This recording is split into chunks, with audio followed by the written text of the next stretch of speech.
After 4 long years of war, the men are coming home.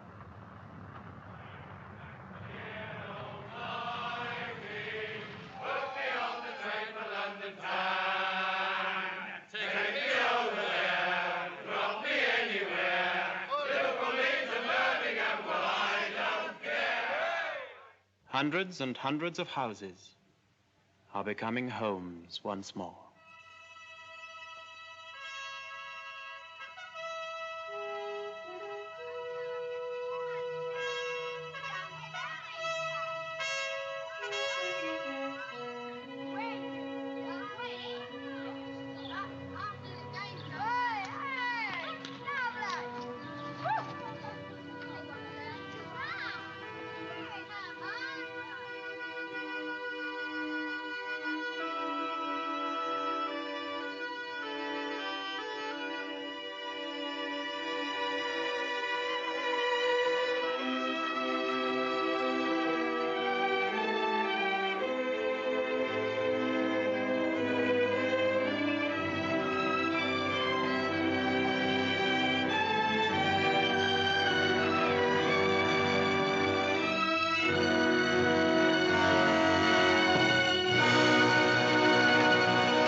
Welcome to number 17, Mrs. Gibbons, and may all your days here be happy ones.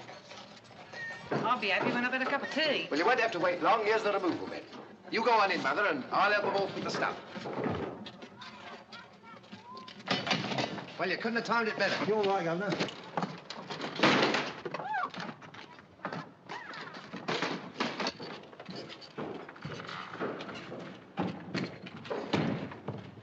This house smells a bit damp to me. I hope it isn't. I don't see why it should be. It's not near any water. Well, you never know. Mrs. Wilcox moved into that house in Leatherhead, and before she'd been in it for 3 months, she was in bed with rheumatic fever. That's right, dear. Look on the bright side.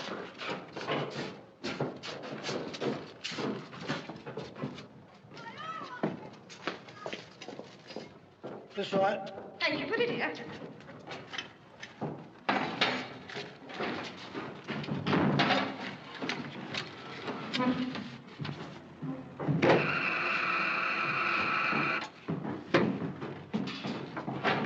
Take that in there, young man. Yes, madam.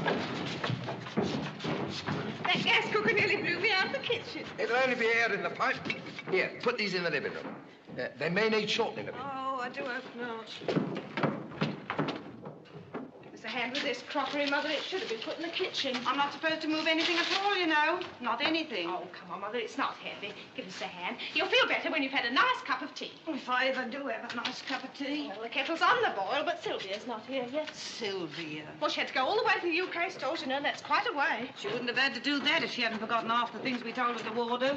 Anemia. Well, she can't help her anemia, can she, now? I don't know. You and Frank put up with her, and that's a fact. Now, you know as well as I do, Mother, that I couldn't let my own sister-in-law live all by herself, now could I? Especially after all she's been through. Sylvia hasn't been through no more than anyone else has. What she needs is a job of work. She couldn't stand it. She's too delicate. You know what the doctor said? Well, that doctor would say anything. Look how he went on over Queenie's whooping cough, frightening us all to death. Well, you've taken your time, I must say. We thought something had happened to you. Well, I'd like to see you be any quicker with a lot like this to carry. Give us the milk. Oh, me poor back. It was your feet this afternoon. Well, it's my back now, so there. This house smells a bit damp, if you ask me. All houses smell damp when you first move in. Oh, Perth, shut up. Oh, dear. I thought I was going to have one of my attacks just as I turned into Aberville Road. I had to lean against the pillar box. I suppose you didn't think to remember my peppermints. Yes, I did. In my bag. Here. Well, thank heaven for small mercies. Want one? No, thanks. I daren't. I'm just going to take this cup of tea up to Frank. Oh, you'll have to butter Percy's poor Sylvia. We'll have no rest till we let him out. No peace for the wicked.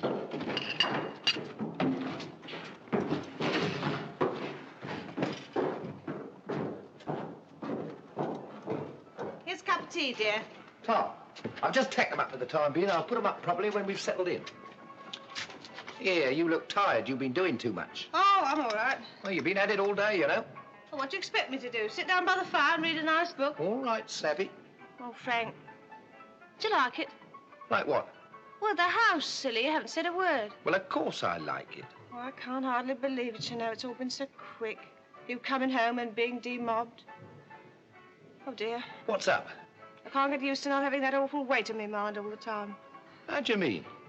Well, you know. What, me perishing on a field of slaughter? Oh, what a chance. There was a chance every minute of every day for 4 years, and don't you forget it. I used to feel sick every time the postman came, every time the bell Well, rang. there's no sense in going on about it. That's all over and done with. We're lucky. It isn't over and done with for some people. Look at Mrs. Worsley. Husband and 2 sons gone. And Mrs. Cross, that boy of hers she was so proud of, done in for life. We ought to be grateful. Who to? Now then, Frank. It's me a headache talking like that. Doesn't make sense. Well, what does make sense, I'd like to know. Well, lots of things. There's me and the children, isn't there? And there's your job and this house and the life we're going to live in it. It's cruel to make me even think of it. Well, what's the use of upsetting yourself? There isn't going to be another war anyway. There'll always be wars as long as men are such fools as to want to go to them.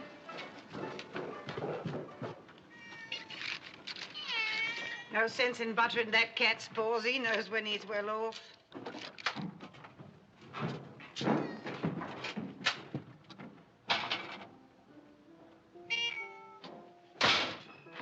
Bit of luck about that cherry tree, isn't it? Oh, I never noticed it. No, you wouldn't. That lot of time I've had to stand about looking at cherry trees. That's a bit of luck. They fit perfect. Here, there's Percy. Who let him out? Mother must have. He's up to no good, I shouldn't wonder. Yeah, we ought to have had him arranged when he was little. That was so vulgar. Poor old girl. You must be glad to have a home of your own again. Living 4 years with your mother can't have been all jam, I will say. I think I was better off in the trenches. You ought to be ashamed saying such things. Oh, your mother's all right in her way, but that house of hers in Battersea, oh, dear. Gave me the willies after 5 weeks, let alone 4 years. At least we got a bath here that doesn't scratch the hide off you. Let me, Ranky. Here you are. I'm just going to help Mother and Sil get the supper. Here, let's have a look at you. What for? Just to see what's happened to your face. You know, I don't seem to have had time for a really good look at it, not since I got back. Stop it. Leave go. Yeah, hold still a minute. Now, see here, Frank Gibbons. Yeah, it's not such a bad face as faces go, I will say. Oh, thanks very much, I'm sure. Of course, it's not quite as young as it was when I married it. Leave hold of me. But taken by and large, I wouldn't change it. I might wipe some of the dirt off the side of it, but I wouldn't change it. Dirt where? Here, hold still. There. That's better. Now then, Now then what? give us a kiss. I do no such thing. And why not, may I ask? We haven't got no time for fooling about, and well, you know. Oh, turning nasty, are we? We'll soon see about that. Frank Gibbons! Shut up. Oh, dear. Oh, I hope I don't intrude. I live at number 15 next door, and my missus and I thought if you needed anything in the way of groceries... Well, I'll be blowed. Mitchell. Bob Mitchell. That's right. Well, don't you remember me? Frank Gibbons, the Buffs, B Company, Festerbert, 1915. Strike me, pink, it's old Gibbons. You old son of a gun. Blimey, I thought you was as dead as mutton after that night attack when we'd gone on to Givenchy and left you lot in the mud. What, me dead as mutton? I'm tougher than that. Only one small hole through my leg in 4 years. Here, take a chair. Thanks. How did you make out? Well, not so bad. Got gassed in 17. All right now, though. Left me chest a bit weak, that's all. Well, I'll say it's a small world and no mistake. Don't you think you'd better introduce me, Frank? Of course, so this is the wife, Bob. Pleased to meet you, Mrs. Gibbons. Oh, it's a pleasure, I'm sure. Well, what a coincidence. I can't get over it. How long have you been here? Oh, over a year now. We took the house when I got my discharge in March 18. Nora, that's my missus, she would have come herself tonight, only she's feeling a bit under the weather. You see, we're expecting a little stranger any day now. Oh, it's not our first, is it? No. We've got a boy 14, wants to be a sailor. Here, we got to celebrate this somehow. Well, I'll tell you what, I've got a bottle of Donny Walker next door. It won't take a minute. Now, you two sit here and I'll go and get Sylvia's Wincardis. Oh, dear. It won't take a minute to get the Johnny Walker. Here, whose dugout do you think this is? You sit down. All right. I'll pop in and have one with you later. You got a job yet? Yes, I had a bit of luck. A chap called Tickler in my regiment was running a sort of travel agency in Oxford Street before the war. Well, he was the first one I run into when I got back last April. He started his business again, things was beginning to pick up, and he gave me a job. A travel agency, eh? Whee! Tours of the battlefields, I'll thank you. That's a good one. Yeah, some people certainly do have queer ways of enjoying themselves, don't they? Here, you've got kids, haven't you? I remember you talking about them. Yeah, 3. 2 girls and a boy. They're with Ethel's aunt in Broadstairs. We didn't want them under our feet while we was moving in. How old are they? Reg, the boy, he's 12. Queenie's 13 and Vi, she's 14. Here you are. Supper'll be ready in a minute. You sure you won't stay and take potluck with us, Mr. Mitchell? Thanks very much, Mrs. Gibbons, but I really must get back. Will you ask your wife when it'd be convenient for me to pop in and see her? Any time at all. Well, I'll be saying good night, Mr. Mitchell. Aren't you going to have a drop, dear? No, dear, we'll spoil me supper now. Don't be long. Don't forget, if there's anything you're wanting. Thanks very much, I'm sure. Good night. Good night. Here, old man. Thanks. It tastes a bit funny, but it's better than nothing. Happy days. Happy days.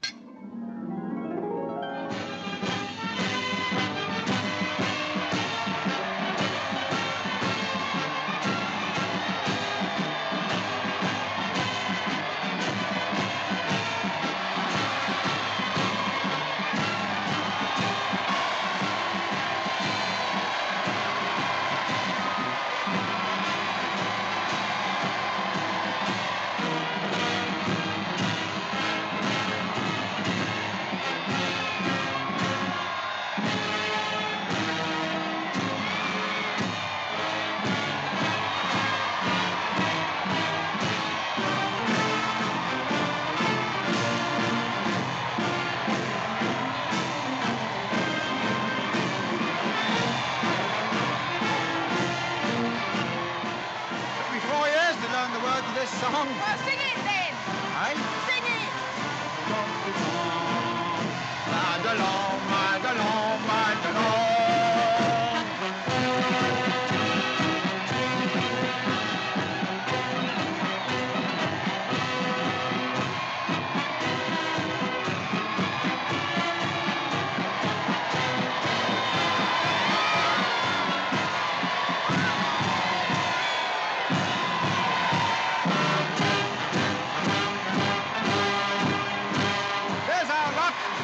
Doesn't make a wish I hadn't been in mob.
Up. Miss Whitley's been to Wembley 4 times and it's poured and rain every time. Have you got your Mac, Queenie? Not a Mac, it's a Burberry. Ginger beer, little nip of vegetable tank and me. I got my pouch. Yeah, take it easy, Dad. We're going to Wembley, not the Battle of Jutland. Morning, Billy. Morning, Rich. Good morning, all. Well, what are the plans? Well, I thought we might start off at the Palace of Engineering. Dad. Oh, we haven't got any plans, Bob. We're just going to have a jolly good time. Good. old Mum. Well, are we going or are we going to stand here all day talking about Don't it? be saucy, Queenie. Say goodbye to your mum. Cheer, Mum. Goodbye, Nora. Goodbye, Nora. Sorry you can't come. Well, I've been 8 and 6 and I'm going to spend every penny. Oh,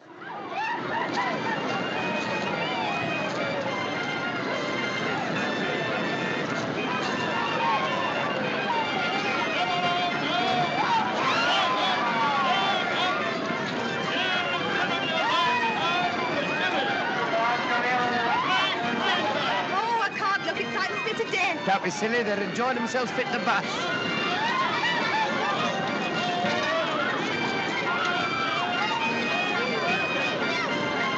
Be sick, you know what he is. Do him good after that lunch he put away.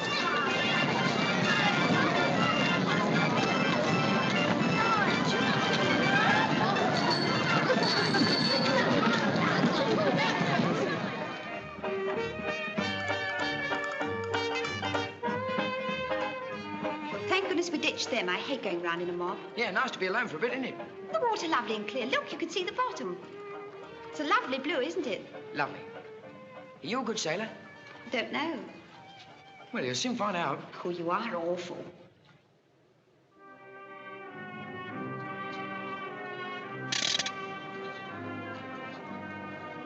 Oh, do shut up, Frank. Where can they be? They promised to meet us here at 6. I don't know or care. I brought them here to see the glories of the Empire, and all they think about is going on the Dodgers.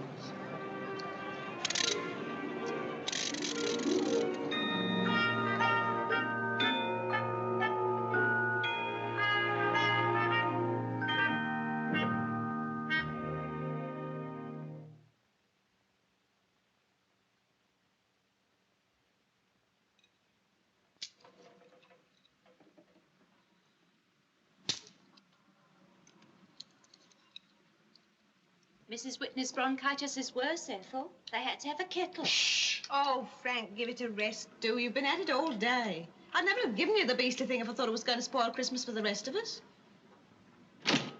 Oh, Dad, can I have the port? It's no use talking to your father, Reggie. Might just as well not be here. Oh, I'm taking. OK, thanks, Mum. I think all these things are soppish, and I'm going to get married. Come on, let's have another. 1, 2, 3. Well, got it away from them without a struggle. Well, struggle over here and pour it out. Come on, now, who's for the couple of cheers? I'll have a drop. Here you are, Sam. Don't lose not to get in your throat. Here, have a mince pie, Phil. I made it myself. Oh, thanks. It has been nice you letting me come and spend my Christmas day with you. I don't know what I would have done all by myself in that house in Wandsworth, what with Auntie ill and everything. Is she any better? No, she just goes on about the same. Mrs. Watts is looking after her till 7, so I don't have to get back till about then. I will now call upon my old and valued friend, Sam Leadbitter, to say a few words. Oh, valued friend, you've only known him since August Bank holiday. Chuck us the nutcrackers, Phil. Speech, speech. Yes, come on, Sam. Ladies and gentlemen, comrades. Well, make up your mind. Comrades, in thanking you for your kind hospitality on this festive day, I would like to say that it is both a pleasure and a privilege to be here. Here, here. Though, as you know, holding the views I do, it is really against my principles to hobnob to any great extent with the bourgeoisie. What's that? I think it means common in a nice way. Oh. Order. I cannot help but feel that today, what with being Christmas and one thing and another, it would be but right and proper to put aside all prejudice and class hatred. Very nice of you, I'm sure. But as you well know, there are millions and millions of homes in this country today where Christmas is naught but a mockery, where there is neither warmth, nor food, nor even the bare necessities of life, where little children, old before their time, huddle round a fireless grate. Well, they'd be just as well off if they stayed in the middle of the room then, wouldn't they? Oh, shut up, Queenie. Sam's quite right. That sort of remark, Queenie, springs from complacency, arrogance, and a full stomach.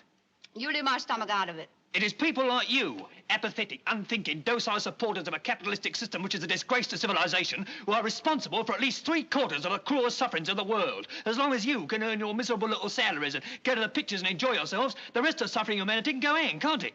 You're too busy getting all weepy over Rudolph Valentino to spare any tears for the workers of the world. Don't get excited, Sam. Queenie didn't mean it. I am not excited, and Queenie doesn't mean anything to me anyway. Oh, pardon me, or will I go and commit suicide? But what she represents, what she symbolises, means a great deal. She is only one of the millions who, when the great day comes, will be swept out of existence like so much chaff on the wind. Well, it's nice to know, isn't it? I've said my say. Thank you very much. Here, here. Bravo. Well, I don't know what you're saying, brother, but I'm sure I think Sam's been very rude. Oh, come on, Sam.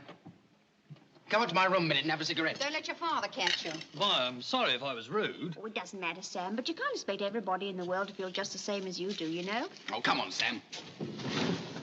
All right to clear away? Yes, but you needn't stay and wash up, Edie. We can do it later. Thanks ever so. You were awful, Queenie. If you hadn't have gone on at Sam the way you did, he wouldn't have got so excited. Oh, silly great fool.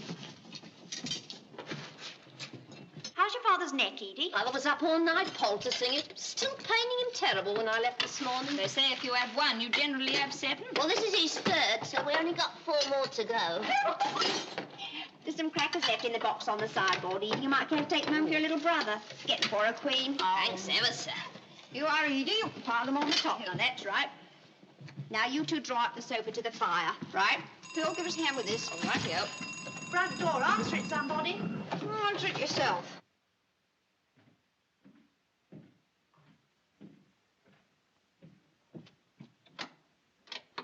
Hello, Billy. Hello, Mr. Gibbons. I thought it was your father. Have you come to see Queenie? Well, I thought, as a matter of fact, that Reg wanted to... You'll find her in the living room. Oh, thanks. There. Hello, Queen. Hello. Billy, what a surprise. Thought you was going back this morning. No, not tonight. Do you know Miss Blake, Mr. Mitchell? Pleased to meet you. Have a chop. No, thanks. I've been eating my head off. Where's Reg? Upstairs with Sam. Oh, he's here, is he? We ought to be going back into the other room. Mum will be wondering what's happened to us. Well, be a sport and go on in then, Vi, will you? I want to talk to Queenie a minute. Oh, so that's how it is it? Well, I don't know what you're talking about, I'm sure. Come on, Phil. We know when we're not wanted. Well, I don't see why we don't all go. Well, I want to talk to you a minute. I just said so, didn't I? Oh, well, maybe I don't want to talk to you. Come on, Phil. See you later, Billy. Don't go without saying goodbye to Mum and Dad. No, you bet I won't. Oh, now, fancy asking Vi and Phil to go out and leave us alone. You ought to have known better than that. I shall never hear the last of it. Oh, so that's what's worrying you, is it? Oh, it's not worrying me at all. I just thought it sounded sort of silly, that's all. Well, I don't know what's silly about it. Vi knows we went to the Majestic on Friday night, and she saw us with her own eyes walking down Elm Park Road on Sunday. She must guess there's something doing. Well, if she does, she's wrong, so there isn't. Here, now, for a minute. What's got into you? I haven't done anything wrong, have I? Well, I don't like being taken for granted. No girl does. How do you mean, taken for granted? You can't hold hands with someone all through desert love and the next minute expect them to treat you like the Empress of Russia. Don't talk so silly. Well, it's you that's silly. I'm going into the drawing room. Hey, wait a minute. Aren't you going to kiss me goodbye? We shan't be able to in there. I should think not, indeed. Look here, Queenie. If you think I oughtn't have said that about wanting to talk to you alone in front of Vi, I'm sorry, see? I can't say fair on that now, can I? No, I suppose not. Well, then? All right.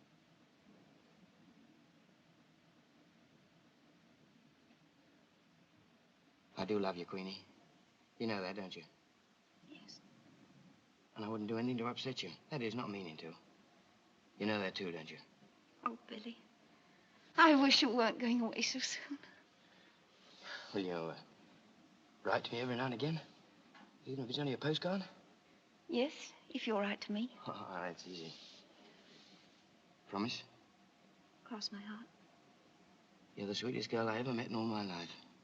Or ever will meet, either. Oh, that's easy to say, but how do you know?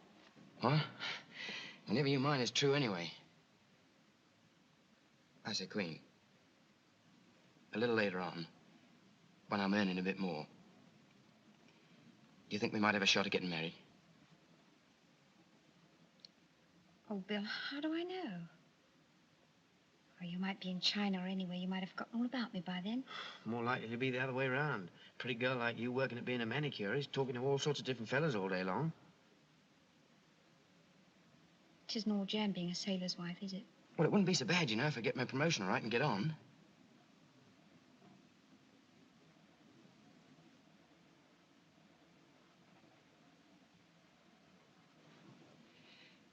Well, don't say anything about it now, eh? Just think it over. Oh, no, Billy. I wouldn't be the right sort of wife for you, really, I wouldn't. I want too much. I'm always thinking about the kind of things I want, and they wouldn't be the kind of things you want me to want. Well, how do you mean? Oh, I know it sounds silly, but I'm not like Vi. She's a quiet one. I'm different. Mum sometimes says that all I think about is having a good time, but it isn't only that. Well, I don't see any harm in wanting to have a good time. That's what everybody wants one way or another. I'll tell you something awful. I hate living here. I hate living in a house that's exactly like hundreds of other houses. I hate coming home from work on tube. I hate washing up and helping Mum darn Dad's socks and listening to Aunt Sil keeping on about how ill she is all the time. And what's more, I know why I hate it. It's because it's all so common. There. I suppose you think I'm getting above myself, and I can't blame you. Maybe I am. But I can't help it. And that's why I don't think I'll be a good wife for you. However much I loved you. And I do. I really do. Oh, Billy. Yeah. Hold on, dear. There isn't anything to cry about. I know you mean all right. It's only natural you should feel that way about things. And you don't think I'm awful then, do you? That mean? Yeah, of course I don't. Come on now, cheer up. Hey. You don't want to have red eyes on Christmas Day now, do you? Oh, Bill, I'm sorry. Please forgive me.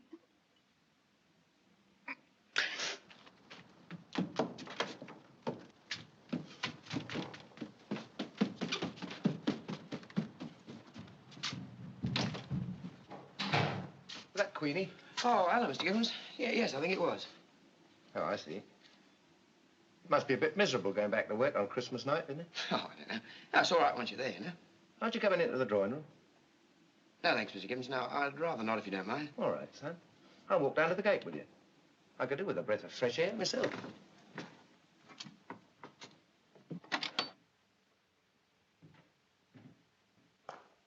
How old are you, Billy?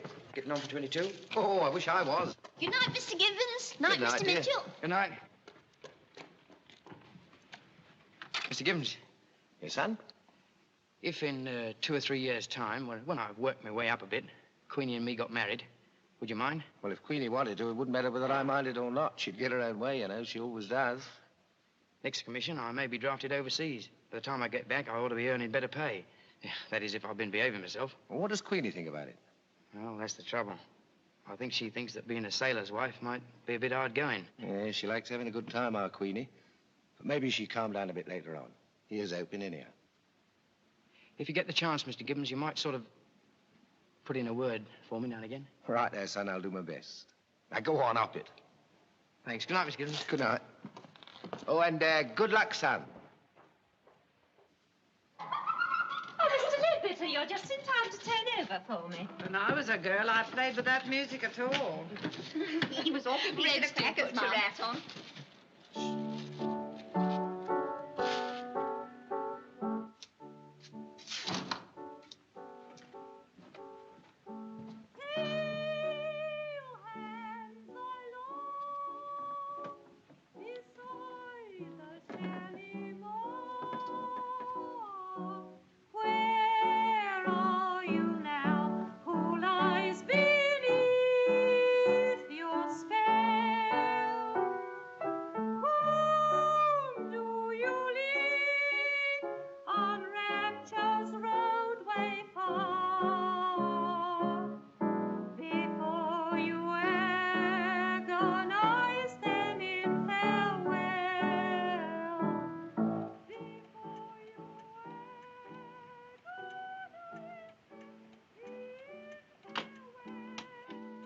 Oh, Frank, you are awful not coming back like that. You knew Sylvia was going to see you. What about you? Going to find you. Yeah, we know all about that. Want the light on? No, it's all right as it is. Here, come and sit down. It's a nice cigar Reg gave me. Is he in there? Yes, he came in just now with that Sam Ledbetter. What's the betting they haven't been smoking themselves silly up in Reg's room? Oh, well, it is Christmas. I don't think much of that Sam Ledbetter. Taken all round, he seems a bit soft to me.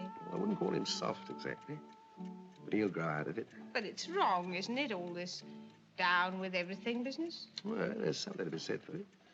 There's always something to be said for everything. But where they go wrong is trying to get things done too quickly. And we don't like doing things quickly in this country.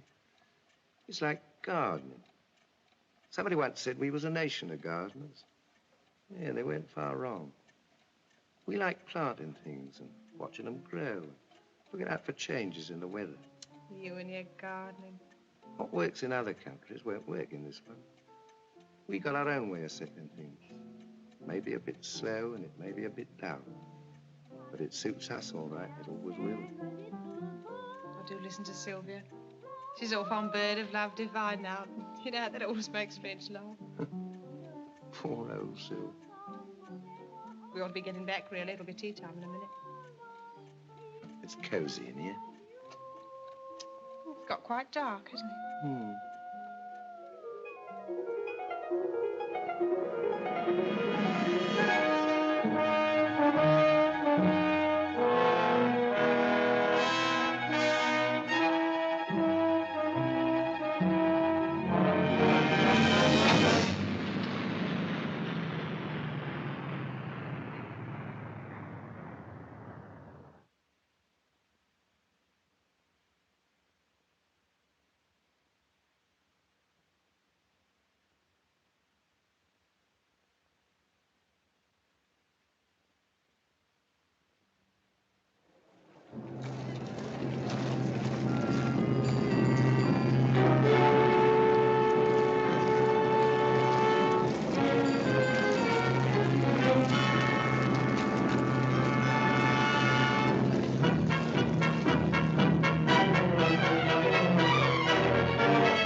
first, please. In the vault first. Give me half, my lady.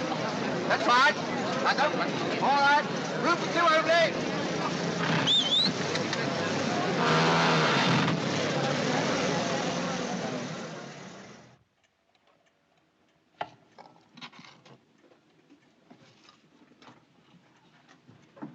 Feels sort of flat now, doesn't it? All being over, I mean. It's wicked. That's what I call it. Downright wicked, upsetting the old country like that. I'm going upstairs to wash a pair of stockings out for the morning. I wish Reg had come home.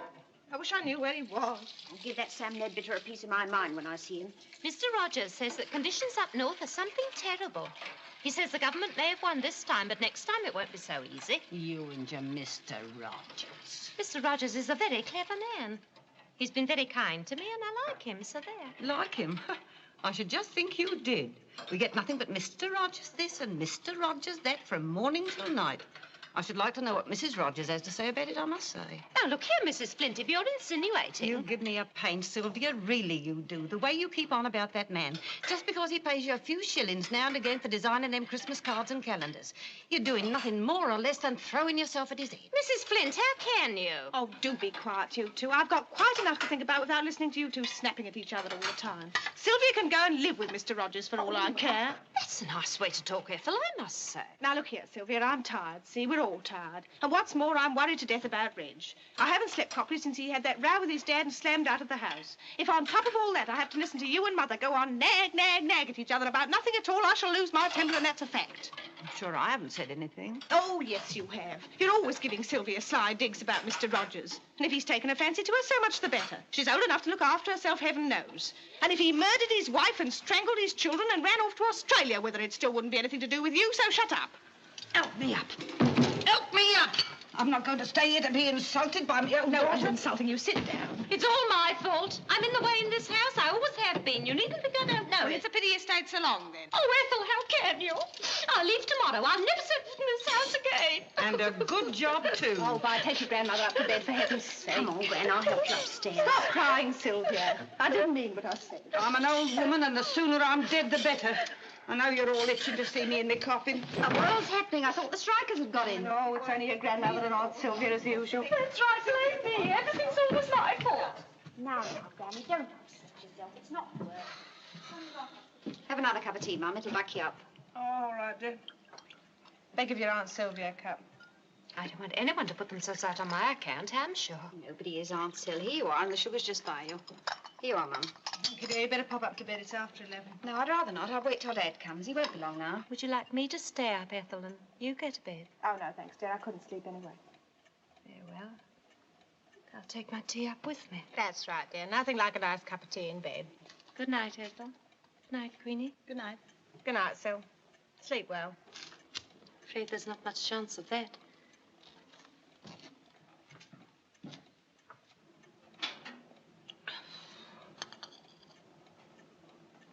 Come on, Mum. I know what you want. Oh, thank you, dear. There. Poor old Sylvia. She's a bit of a trial sometimes, I must say. Well, I don't know how you stand, Mum. If it hadn't been for poor Bertie getting killed in the war, she'd have been all right, I expect. What was he like? A bit soppy, I always thought. Still, she seemed to like him. How awful to be so dependent on a man living or dying. It could ruin your whole life. I don't think I ever would be. Well, I shouldn't be too sure. If your dad had gone, I wouldn't be the woman I am today. Far from it. Yes, but you wouldn't have gone on moping about it always, though, would you? About rightly, no. My heart would have broke. I suppose I should have put it together again as best I could. Oh, Mum. What is it? Well, you do make me feel awful sometimes. Good heavens, Joe, why? No, you just do. Have you heard from Billy lately? Yes, I had a postcard with a camel on it. A camel? Yes, his ship stopped somewhere where there was camels, so he sent me a picture of one. His poor mother misses him something dreadful. We all do, really, don't we? Yes, I suppose we do. There's the bell. All right, Mum, I'll answer it. Who is it? It's me, Mrs. Gibbons. I just popped over to see if Reg has come back yet. He hasn't. Come in, dear, and have a cup of tea. Thanks very much. Have you heard from Reg, Mrs. Gibbons? No, I'm afraid I haven't, dear. I'm afraid he might have got himself into some sort of trouble. Oh, he'll be all right, Mrs. Gibbons. Don't you worry. Well, I can't help it, I'm afraid. You read about houses being burned down and riots and people being arrested and all sorts of horrors. Britons never, never, never shall be slaves. Rule Britannia, Britannia. Get Dad's supper, Queenie. Britons never, never, never shall be slaves. Hold your noise, Frank. You'll wake up the whole street. Who cares? We've come unscathed, my friend and I, through untold perils. And you grumble about a bit of noise. You've come unscathed through a few public houses, too, or I'm no judge. Well, there's no denying, Mrs. G, we had a couple at the Plough with Captain Birchall and one more next door with me. That makes 3 all told. Not bad, considering we've saved this country from the horrors of bloody revolution. Don't swear either. You better sit down and have your supper. You still have a bite with us, won't you, Bob? No, thank you, all same. Nora's got something for me next door. Here, have a drink. You've had quite enough to drink, Frank, and well, you know it. Better not, old man. Ethel's quite right. Women are always right. That's why we cherish them. God bless them. You'd better cherish yourself next door, Bob. Nora will be having one of her upsets if she's got something hot for you to eat and you're not there to eat it. That's right. Drive my best pal out of the house. Well, good night, Cock, and I'll see you tomorrow. Good night, old man. Good night, Ethel. Good night, Bob. Toodaloo, everybody. Pleasant dreams. Mr. Gibbons and Mr. Mitchell were in the war together, weren't they? Yes, and to hear them talk, you think they were the only ones that were. Ma'am? Thanks, dear.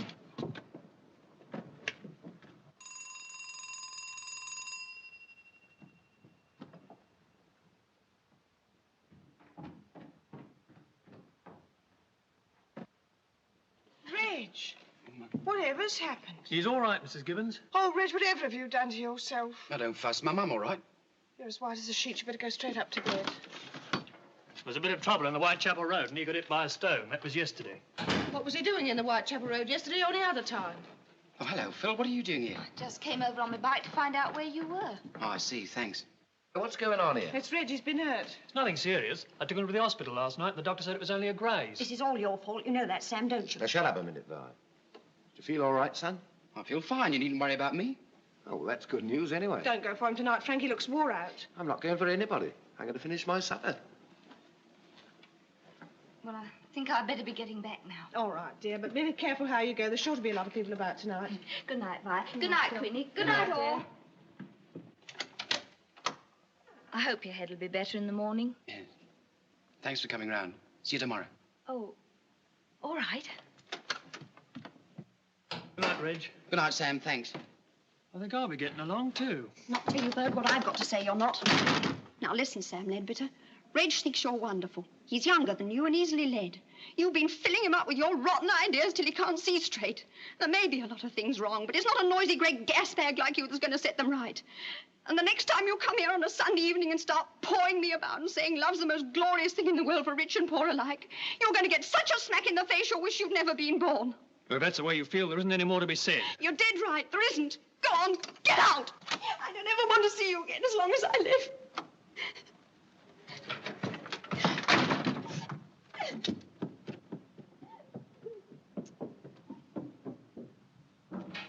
Here you are, Queen. I enjoyed that, dear. I should think you did.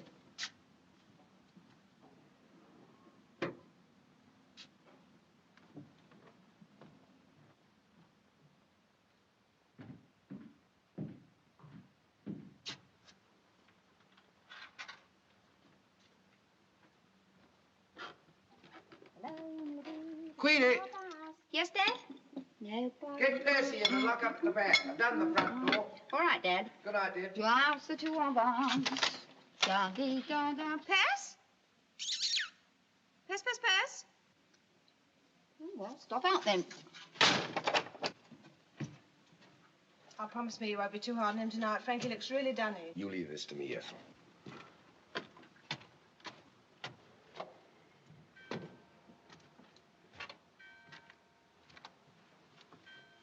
Hello, son. Hello, Dad. Got a cigarette? Oh. Yes. Thanks.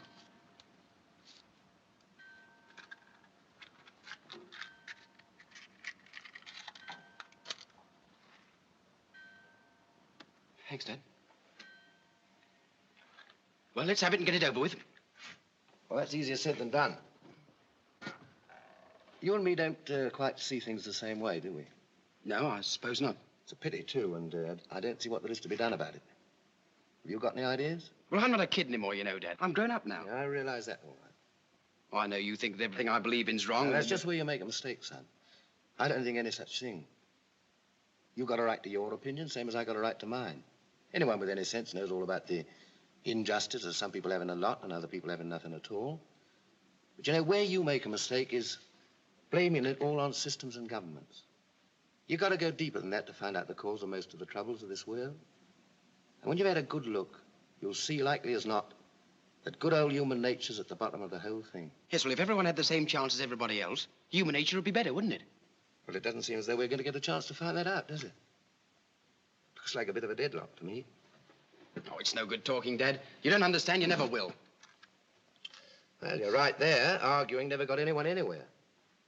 But I will give you one bit of advice, and then we'll call it a day. How does that suit? What is it? Well, it's this, son. I belong to a generation of men, most of whom aren't here anymore. And we all did the same thing for the same reason, no matter what we thought about politics. Well, now, that's all over and done with, and we're carrying on the best we can, just as though nothing had happened. But as a matter of fact, several things happened. And one of them was that this country suddenly got tired. She's tired now. But the old lady's got stamina, don't you make any mistake about that. And it's up to us ordinary people to keep things steady. And that's your job, and just you remember it. And the next time you slam out of the house without a word and never let your mother know where you are and worry her to death, I'll lather the living daylight out of you. All right, Dad. Now, you up into bed and get some sleep. All right, Dad. Good night, son. Good night. Thanks, Dad.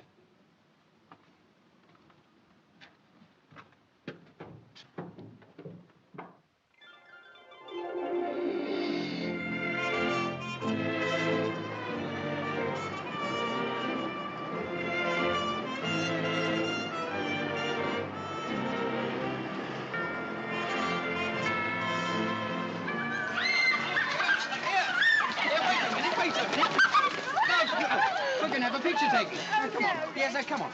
Smile. Come on, Vi, give us a nice smile. Come on. Come on, Sam.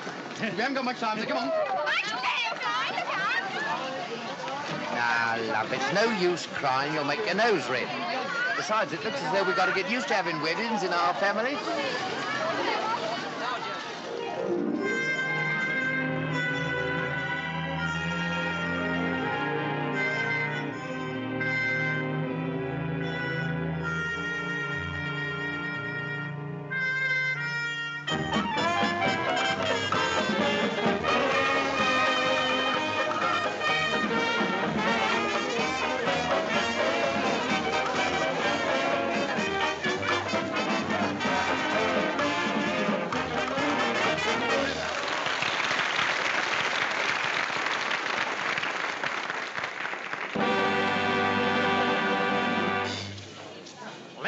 Gentlemen, the management have pleasure in presenting the winners of our Pally Charleston competition who will give you an exhibition. Mr. Cyril Aliado and Miss Queenie Gibbons.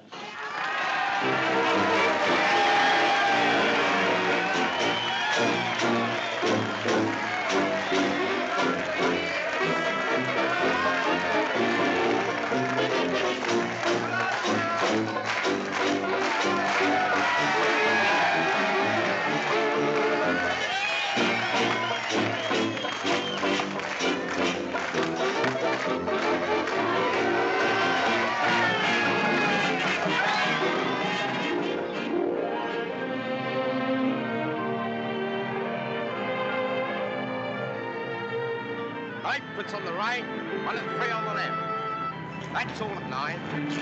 Stand it only at ninepence. A few seats still left at 1 and 3. Oh, never mind. Let's try the picture drone. Don't be silly. I can afford it. Capitalist.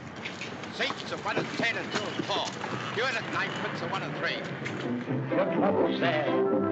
A live star of Broadway, where and why. A million lights, they put her there. A million hearts beat quicker there. You know, I don't understand a word they say. No, but it's marvellous, isn't it?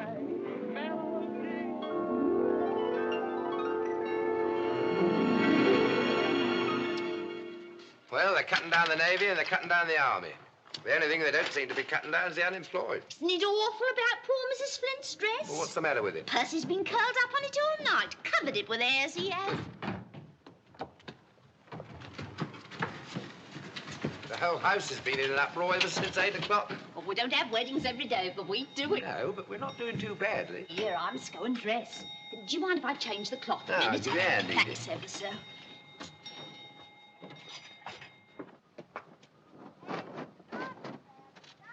I went with Mrs. Gibbons to the Plough last night to see the upstairs room. They've done it up lovely. We took a look at the cake, too. It's ever so pretty. Mrs. Gibbons says I can have a bit to take home to Ernie. Catch! Ernie must be getting quite a big boy now. He's turned 16, but you'd never think it. He's short like Dad, you know. Oh, I see. Started trying to shave himself with Dad's razor.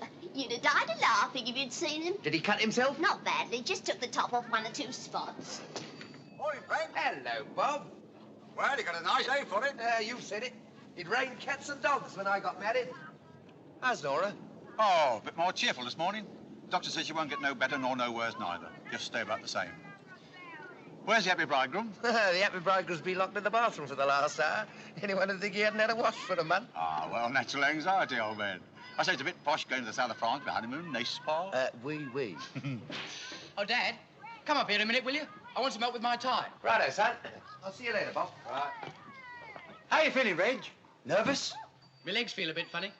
Is Billy nearly ready? Yes, and he's got the ring, too. I saw him put it in his pocket myself this morning. He'll be here in a minute. Well, tell him to get a move on. Bye-bye, Uncle Bob. See you in church. Cheerio, Reg.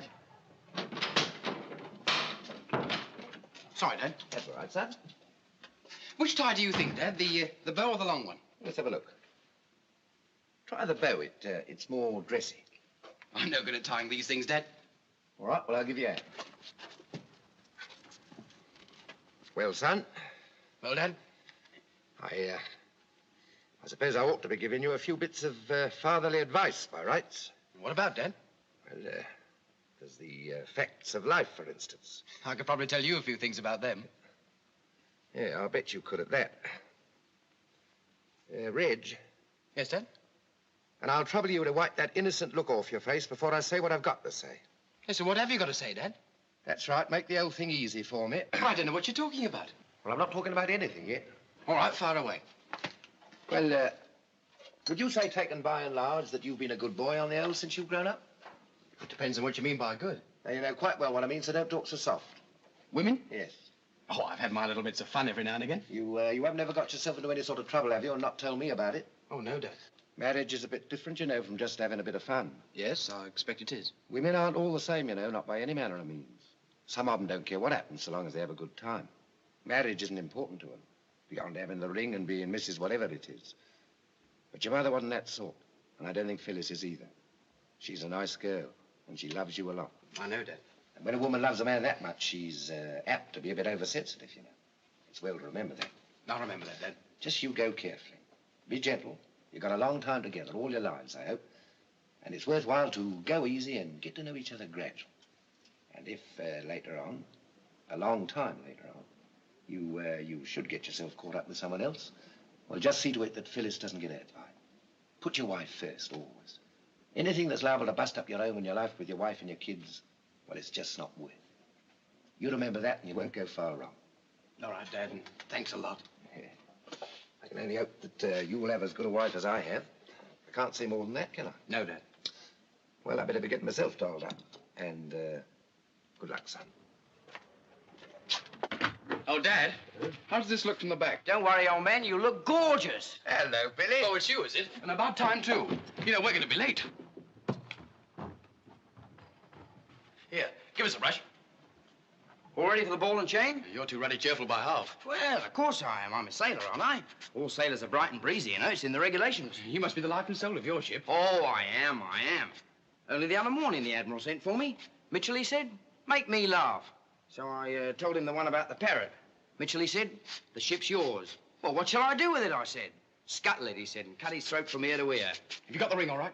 Well, as a matter of fact, I dropped it down the what's it. What? Well, don't worry, we sent for a plumber. Well, I'd better go up and get my hat and gloves. We'll be starting in a minute. Oh, why don't you look where you're going? You nearly knocked me down. I'm sorry, Olga. Oh, it's you. Yeah. Well, it's a nice day anyhow, isn't it? Fine. You haven't said anything to anyone? No, of course not. I'm awfully sorry about last night, Bill. Really, I am. No need to be sorry. Not your fault. Yes, but when you've gone back, they'll all be asking me questions, and I don't know what to say. Tell them the truth. I love you and asked you to marry me. You don't love me and said no. Simple enough, isn't it? Sounds awful when you say it like that. No use pretending, is there? No, I suppose there isn't. I am sorry they're all the same. You do believe that, don't you? Yes, I believe it all right. I never did say I would, did I? I mean, I never let you think that... I'm not blaming you. I told you that last night. It's just that well, I can't help feeling a bit low. It's natural enough, isn't it? I suppose you won't write to me anymore now, will you? You're a funny girl, I must say. I don't see anything so very funny in that. You want everything, don't you? You know I love you more than anyone else and want to marry you. You turn me down flat, then want me to go on writing to you. If you've taken the trouble to read my letters up to date, you might remember they was mostly about the future. That's all gone now, isn't it? I'll send you a weather report every so often if you like. Oh, well, if you're going to turn nasty about it, there's no use saying any more, is there? There's someone else, isn't there? I don't know what you mean. I mean what I say. You're in love with someone else, aren't you? Well, it's no business of yours if I am. It's true enough, though, isn't it? Now, look here, Billy, I've had quite enough of you. Why couldn't you tell me last night? Or a long time ago? What's the matter? Don't you trust me? Well, you haven't any right to ask me things like that.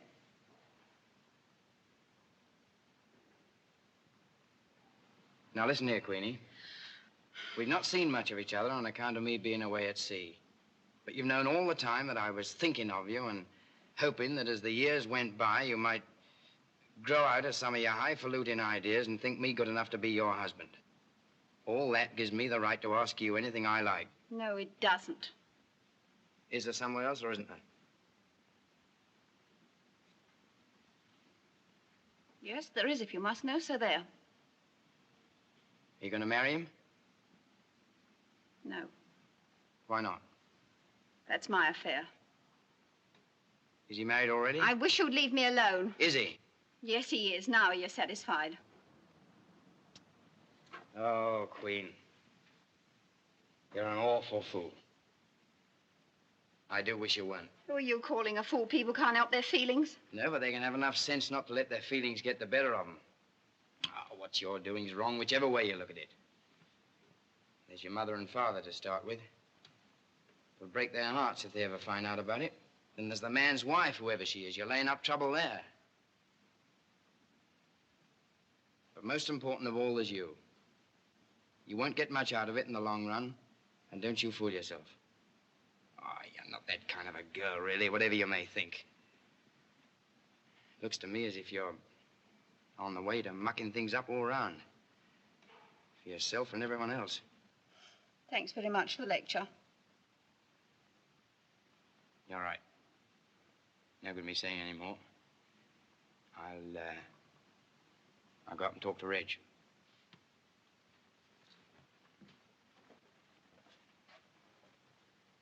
Goodbye, Queen. Good luck.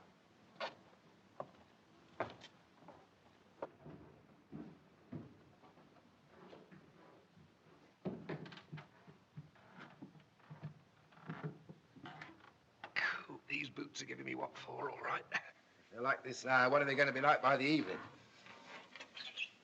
Hello, Queenie.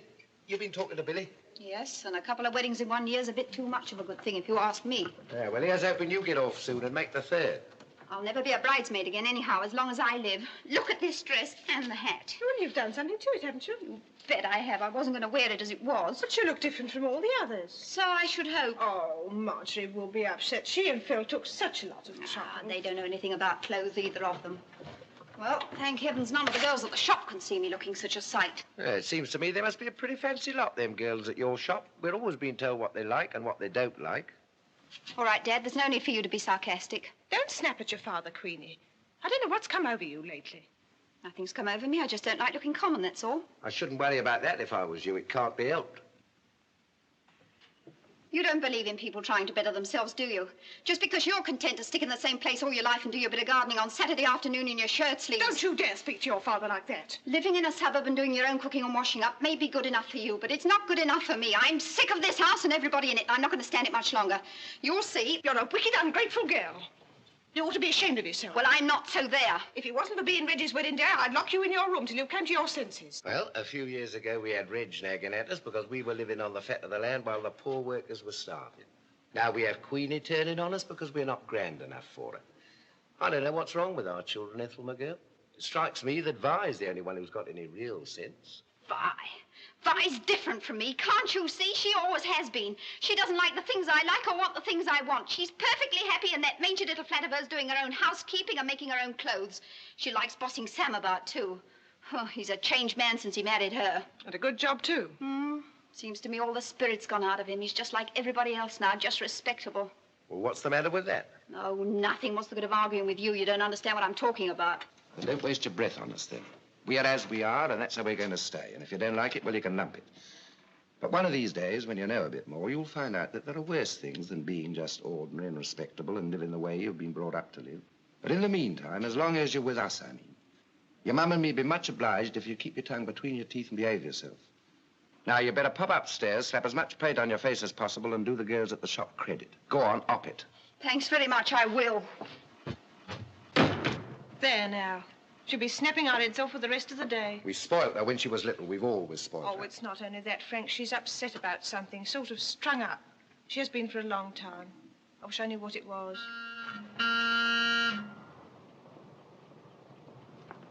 The bridegroom will be out in a minute. It's here. The car's here. It looks ever so nice, all done up with white ribbons. Good. Let's have a look, Ethel. Better call Reg, Edie. Reg, the car's here. Come on, Reg, the car's here. All right, I'm coming. And about time, too, here. We don't want the blushing bride to get there before we do. Hello, son. Are you feeling nervous? Yes, a bit. Oh, Reg. Oh, cheer up, Mum. See you at the church. Cheer, Dad. Cheer, son. And don't forget to send it straight back.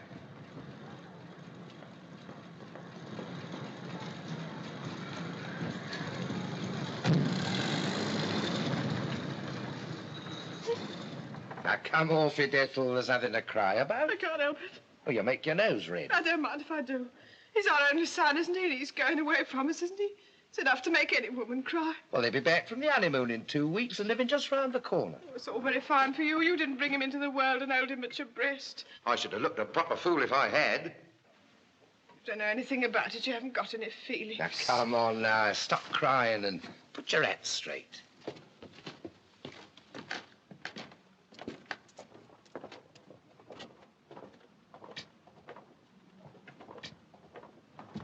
If I could lay my hands on that cat, I'd kill it. Half an hour it took to pick the ears off, and the front of the skirt all creased too. Well, it doesn't show. Is that the act we've heard such a lot about? Yes, it is. Oh. Why? Is there anything the matter with it? I think it's very nice, don't you, Frank? Yes, it looks fine from here. There's something a bit funny about the crown, isn't there? I don't know what you mean. Well, of course. If you're satisfied. Oh, do be quiet, Mother. Don't take any notice of us, Sylvia. That'll be no change. Here's Vi and Sam. Nobody ever does take any notice of me. Sure you're feeling all right, dear? I'm fine. It's only just first thing in the morning, you know. Do hope I look all right. Stop fussing, dear. You look nicer than anyone there. Oh, Vi, pretty you look, dear. I only finished it at 11 o'clock last night. The old flat's been covered in paper patterns and bits of stuff and pins for the past 10 days. We're all in the parlour. Go on in. Hello, Uncle Bob. Good morning, hello with everybody. Good morning. Hello, Vi. Hello, Sam. Go on in. Oh, him. Hello. Edie? Yes, Mrs. Gibbons. Watch out for the car. Yes, Mrs. Gibbons. Don't hang out of the window, though. It looks silly. As if I would. On my wedding day, there was a thunderstorm and a man got struck by lightning just opposite the church. Well, that must have cheered things up. One side of his face was all twisted. That car ought to be back by now. I suppose Billy remembered to tell the driver all right. Now, don't fuss, Ethel. Well, better sit down, hadn't we, all of us? There's no sense in standing about.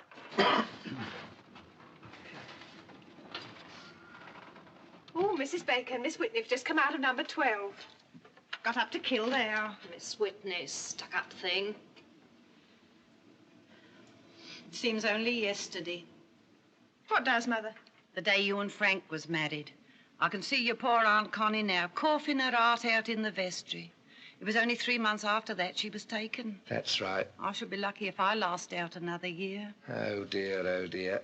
I don't suppose anybody'd mind much. There's many as might say it was a blessing in disguise, I shouldn't wonder. Now then, Mother, none of that. Dr. Spearman said my aunt was thoroughly worn out ever since that bronchitis I had in February. Dr. Spearman. He's a lot better than your Dr. Lewis any day of the week. If it hadn't been for him having presence of mind, Mrs. Spooner would be as dead as a doornail this very minute. That's what you say. At 11 o'clock, she was doing her shopping. She was putting the joint in the oven at 12. A nice bit of leg of lamb it was, too. And at 1:30, she was in the hospital, lying flat on her back on the operating table. And if it hadn't been for Dr. Spearman... I wonder what's happened to that car. It's getting on, you know. Shall I go out and have a look? There's no need to do that. It'll turn up in a minute. Had those pains again the night, Ethel. Something terrible they were. Started about 2 o'clock. It's all those sweets you eat. There's nothing like sweets for giving you wind. It was not wind. Morning, Queen. Hello, Queenie. Hello, all. It's nearly 10 to, and if that car's not here soon, I'm going. I've got to be on time to meet Marjorie and Doreen Weaver. Well, if it doesn't come soon, we can walk. It's only just up the road. I do wish everybody had stopped fussing. It gives me the pip. Shouldn't have taken Reg and Billy more than 3 or 4 minutes to go there. I'm sure I hope nothing dreadful's happened to them. Oh, Granny, what could have? Accidents will happen. Some people seem to think of nothing but horrors. Morbid, that's what it is. Oh, thank you not to call me names, Sylvia Gibbons. You make me tired. Now, don't answer back, Sylvia. It'll only mean a row. Well, I'm sure I don't want to say anything to anybody. But really... Pity you don't keep quiet, then. Who are you to talk to me like that? I've had about enough of your nagging. Ah, shut up, Sylvia. You know it's no good arguing with her. I don't know any such thing. I tell you, I'm sick of it. Morning, noon, and night is the same thing. She's at me all the time, and I won't stand it. I've got as much right to be in this house as she has. Just because she's old and pretends her heart's weak, she thinks she can say what she likes. I tell you one thing here and now, and that is I've had enough trouble and sorrow and suffering in my life without having to put up with her eternal nagging and her nasty insinuations. She's nothing but a spiteful, mischief-making old cat. If I have any more of it, old as she is, I'll slap her face till her teeth rattle. Just you try. Now, come on, Mother. Keep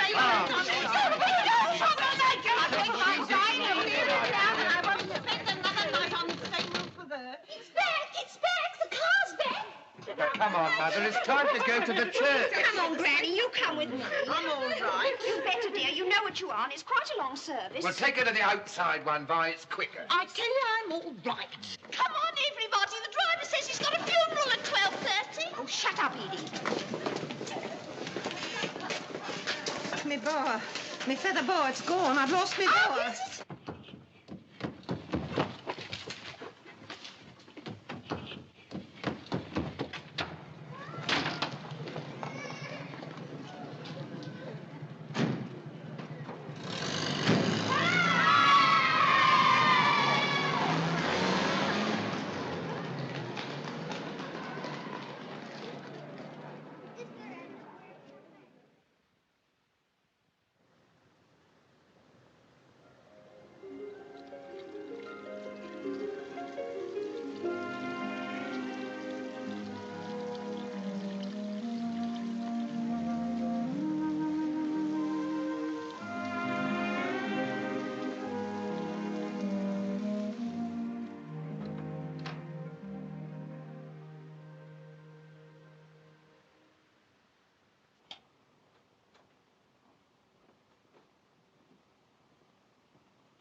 Heaven help poor sailors on a night like this. Where's the light? Over by the door. It's lucky this was open. We'd have woke up Ethel if we'd come in by the front. Here we are.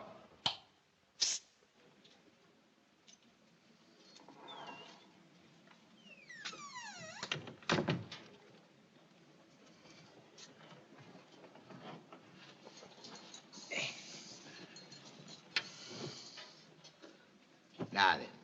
And what? One more night, Ken. You and I have a thick head in the morning. Well, how about you?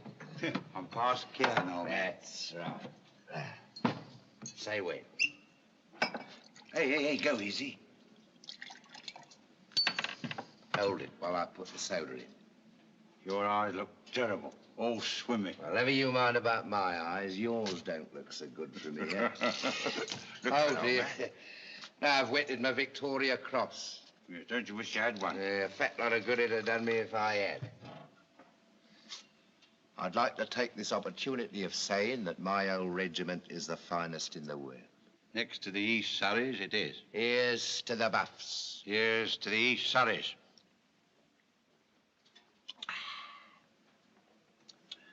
And your old regiment's the finest in the world, too. That's right. Here's to the East Surreys. Here's to the Buffs. Here. What was that one that chap told us about the couple in the park? Shut up and start me all. Hey, that little so-and-so, he can't half tell him and no mistake about it. You know, it's not so much what he says as the way he says it. Dry, you know, that's what he was. Dry. That reminds me. What? One more. Hey, go easy. Go on, it'll do you the world of good.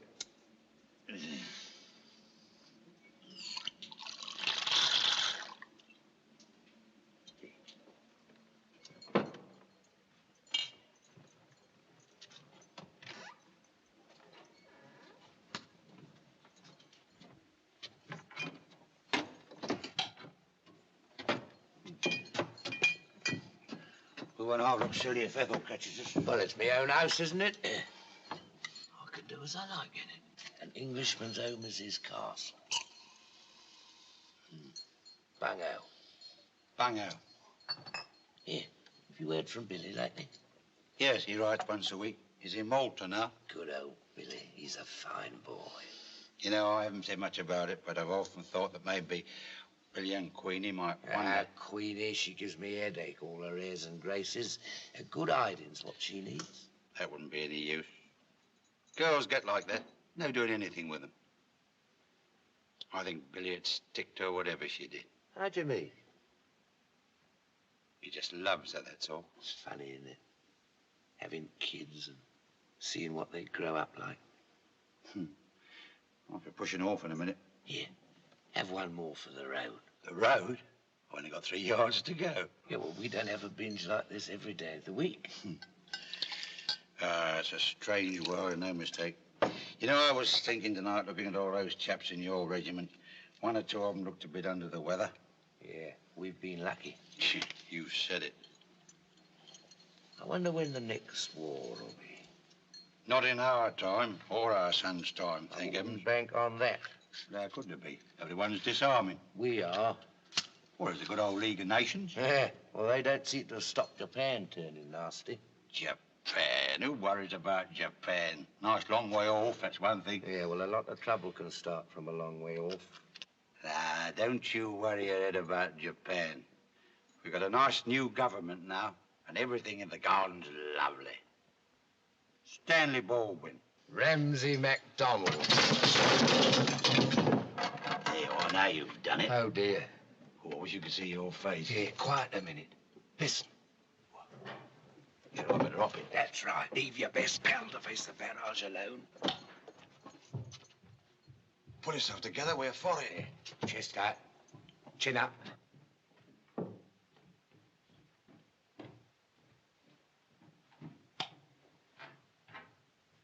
And what do you think you're doing if I'm a makes a bold?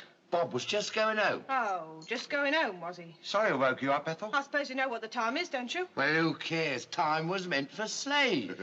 You go on up to bed, Frank Gibbons. I'll have something to say to you later. What was that you broke? It was only the poor old Johnny Walker. It's all my fault, Ethel. You ought to be ashamed of yourselves, men of your age, coming home drunk and waking up the whole house. You're not an old house, Ethel, old girl. You're just a little bungalow. Come on, Bob. It's time you was going home. Yeah, now, don't be hard on him, Ethel. He's my best pal. He may be looking a bit silly, I'll admit, but he's my pal all the same. Who's looking silly? You are. What about you? You both look silly, but it's nothing to what you're going to look in the morning. Now, come on, Bob. I'm not going to stay here much longer. All right. I can take you in. Good night, Mrs. G. Good night, Sergeant. It's been a pleasure. Steady the buffs.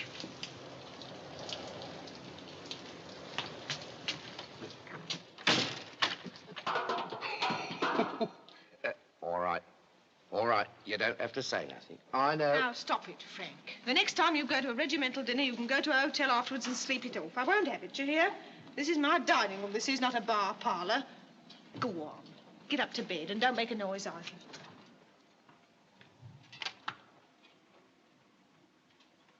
What's this? What's what? This letter. Oh, I haven't written no letters. It's Queenie's writing. Yes. You can't open the girl's private letters. It's addressed to you and me. Well, I'll be blowed.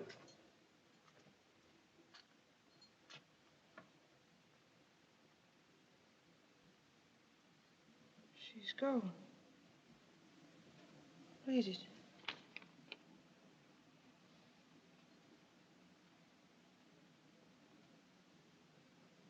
Who is this man? Have you ever seen him? No. I'll fetch her back. I'll give her the idea of her life. Can't find her. Doesn't say where she's gone. We love each other. His wife won't divorce him. We can't live without each other. So we're going away.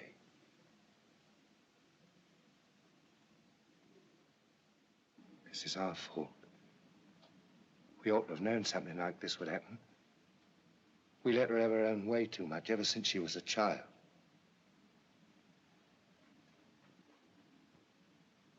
Queenie. We'll trace her all right, don't you worry.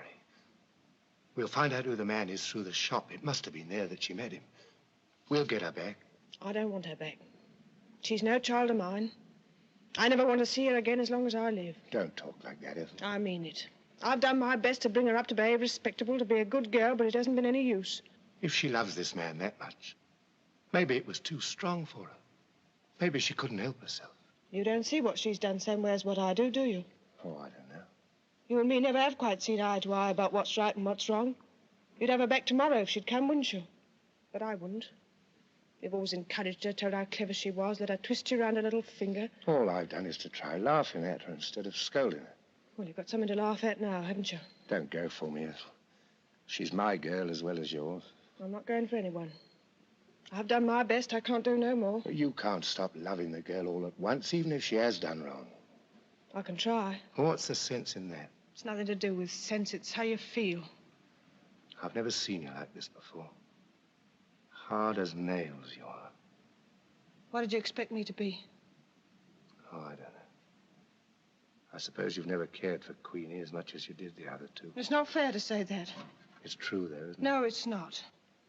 She's always been the most trouble. That's true enough. And she's certainly never put herself out to help me the way Vi has. That's true, too. But I've cared for her just the same as I have the others, and don't you start saying I haven't. There's no use laying the blame for this at my door. What she's done on her own. And I'll never forgive her for it till the end of my days. Oh, well. If you feel like that, it's not much good talking about it, is it? Will you turn out or shall I? Ethel. I'm going back to bed now. You better tidy up a bit before you come up.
taking a terrible time to run out. It's my belief the plug hole's stopped up. Well, you'd better pop round to the tobacconist on the way home and telephone Mr. Freeman. Righto.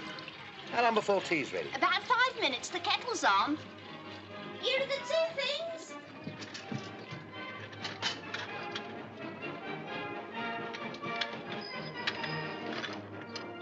Why are you laying tea so early? Because Frank's taking us to Majestic.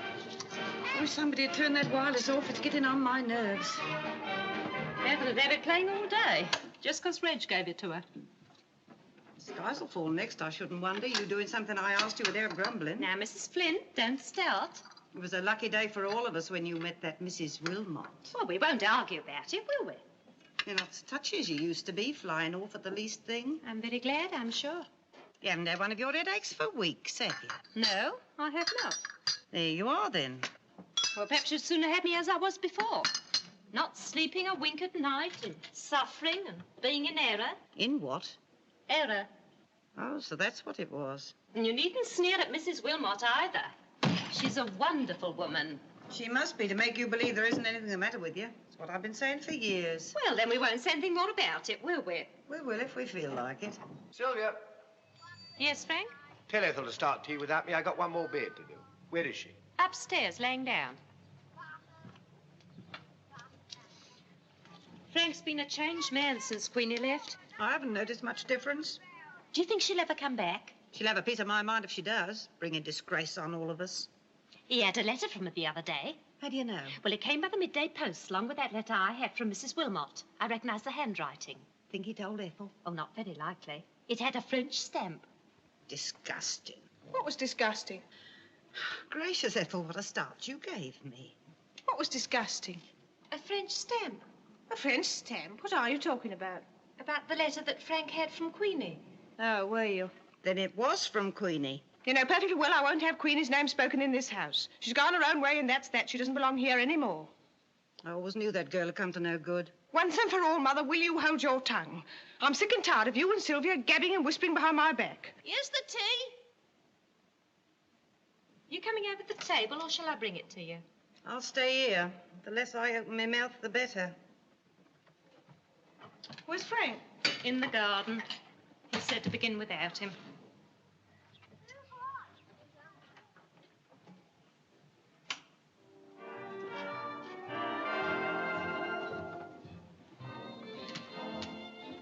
I'm sorry I spoke to you like that, Sylvia.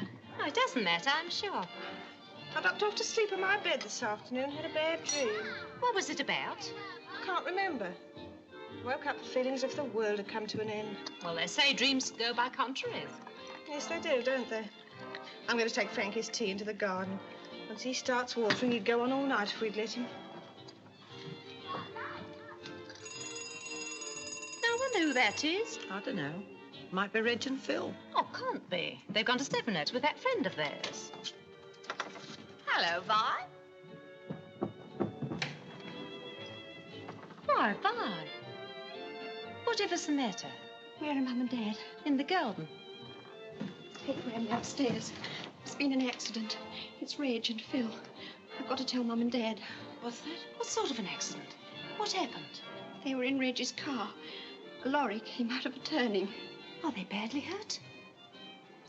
They're dead. Oh. Mrs. Goulding was with them.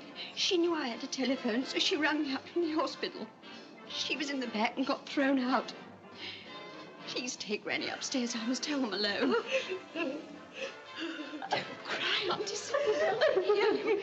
Don't let them hear you. I can't believe it. I can't. I can't. Miss Sylvia, please.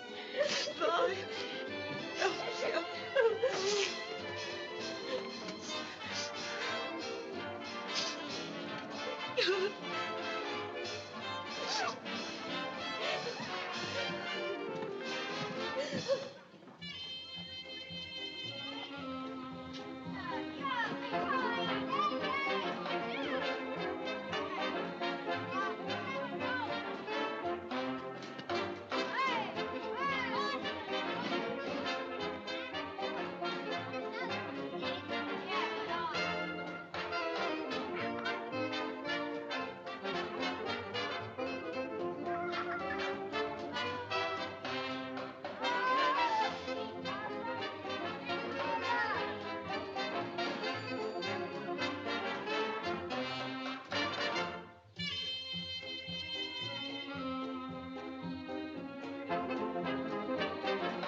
feel all right, dear?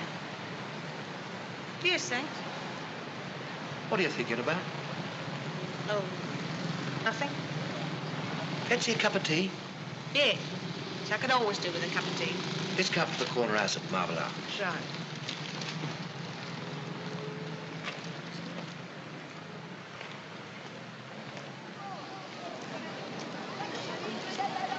You know, this is the first time you and I have been for a walk together for years. Yes, Park Lane's changed, isn't it? Nothing but great big hotels now, seems a shame. They won't be ashamed of. That's all they're doing over there. Doing the same thing to our leader as they once did to Hitler in Germany. Everyone in Germany used to say that he'd never get in, and he wouldn't know how to regenerate Germany if he did get in. Well, there he is, and a new life has started for Germany. When I saw those Jews and communists smacked down in Olympia the other day for trying to silence our leader, let me tell you, I thought this. How about that cup of tea? I thought the day of reckoning will come in this country, too. The day will come when all the little rats and mice are thrown back into the gutter where they belong.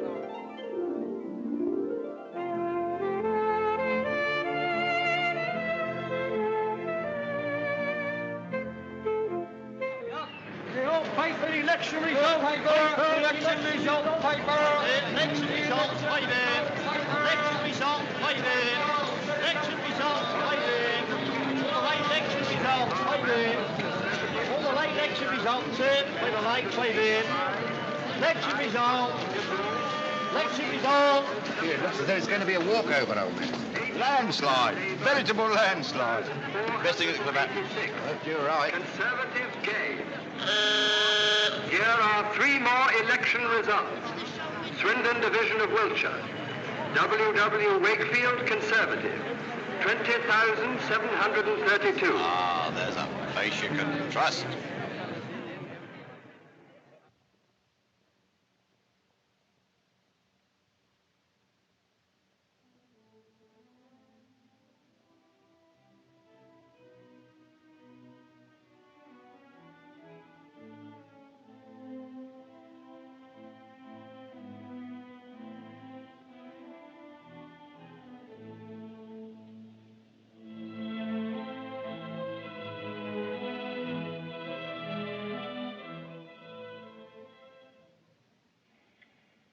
A bulletin has been received regarding the King's illness, which will be broadcast in a few moments. The following bulletin has just been issued from Buckingham Palace. The King's life is moving peacefully towards its close. We invite you to join in recollection and prayer for our King.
Ethel, what are you doing? It's near the end of the year anyway. Well, that's that. There won't be nothing more to listen to tonight. All the stations have closed down. Well, how's the library going, Aunt Sylvia? Oh, all right. I'm leaving next month to help Mrs. Wilmot with her work in the temple. What temple?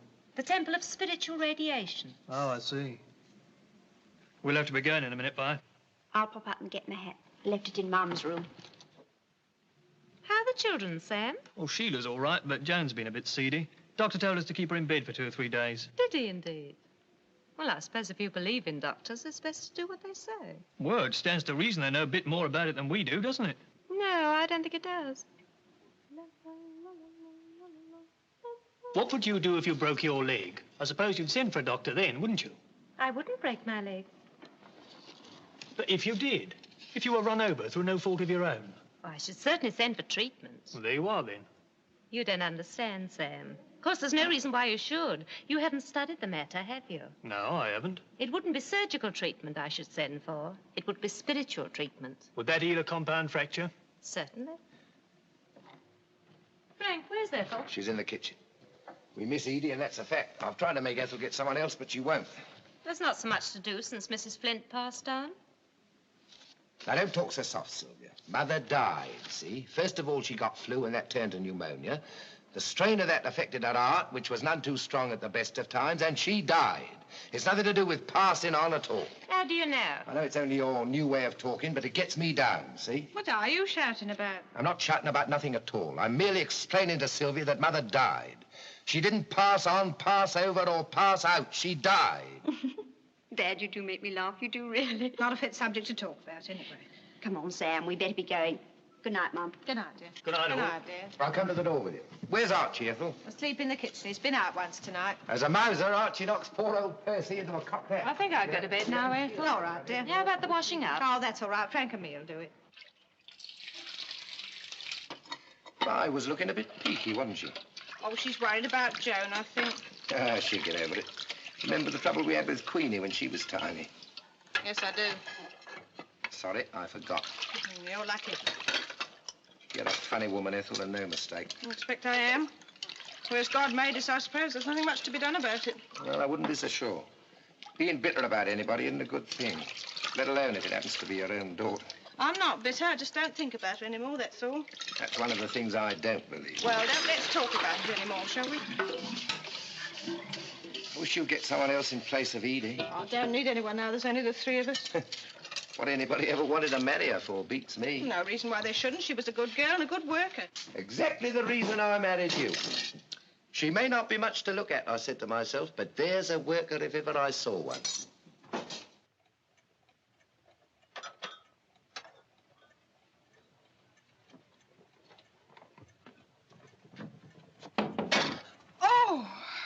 Oh, Billy, what a shock you gave me. Frank, Billy's here. Sorry, Mrs. Gibbons. I'd no idea you was back. Well, I got in about an hour ago, so I dropped in for a chat. Oh, well, go on in. I'll be round in a moment. Righto. Hello, Mr. Gibbons. Well, here's a surprise. Come on in. Got a couple of weeks' leave. Go on. Yeah. Been transferred from a cruiser to a destroyer. Do you like that? You bet I do. Oh, Billy, I am glad to see you. I'm sure your father is, too. It's been lonely for him by himself in that house ever since your mother was taken. Nora died, Ethel. Nobody took her. Well, be ashamed of yourself talking like that in front of Billy. Would you like me to make you a cup of tea? It won't take a moment. No, thanks, Mrs. Gibbons. No, there's something I want to talk to you about, as a matter of fact. Yeah, both of you. Well, what is it, son? Yeah, got a cigarette on you? Yeah. Left mine next door, I think. There we are. Thanks. Well? Feel a bit awkward, really. I wanted Dad to come along and back me up, but he wouldn't. A man of your age hanging on to his father's coattails. I never heard of such a thing. Here, what have you been up to? What is it, Billy? It's about Queenie. What about her? Does it still make you angry? Even to hear her name? I'm not angry. Have you seen her, Billy? Yes, I've seen her. How is she? Fine.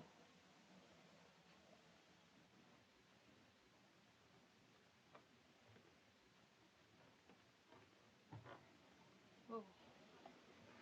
What was it you wanted to say about Queenie, Billy? I sympathize with how you feel, Mrs. Gibbons, really I do.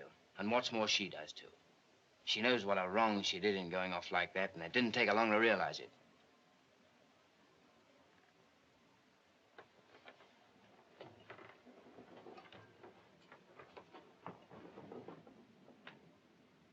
She hasn't had any too good a time, you know. The man she went off with went back to his wife and left her stranded in a sort of boarding house in Brussels. How long was it before she found another man to take her on? Ethel.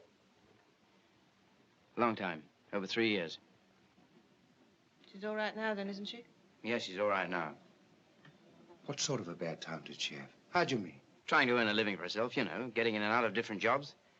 She showed dresses off in a dressmaker shop for over a year. Then she got a job looking after some English children, but that didn't last long. Then she got ill with appendicitis and was taken to hospital. Where? Where was she taken to hospital? How long ago? Paris, about a year ago. When she was in hospital, she picked up with an old Scotchwoman in the next bed. A little later on, the two of them started an old English tea room in Mentone in the south of France, you know, just for English visitors.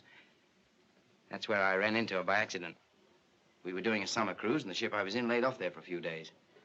A couple of pals and I went ashore for a cup of tea. There she was. Is she there now? No, she isn't there now. Well, where is she then? She's here, Here? How'd you mean? Here. next door with Dad. Really? We were married last week in the registry office in Plymouth. Married? Well, I've always loved her, you know. Always said I'd wait for her. Oh, son, I can't believe it. Oh, son.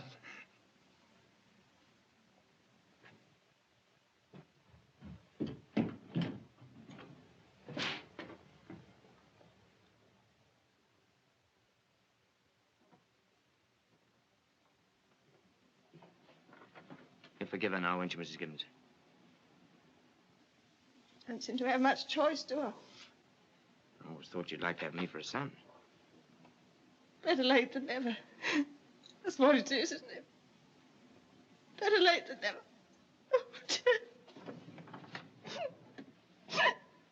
Shall I get you a little nip or something? Yes, please. Where is it? In the sideboard cupboard.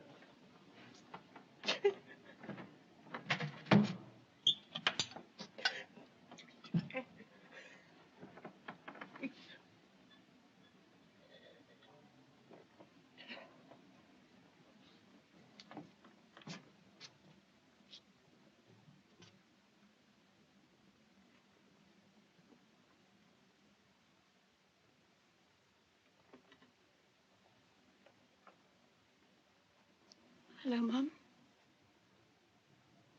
So you've come back, have you? You bad girl. Yes, Mum. Nice way to behave, I must say. Upsetting me like this.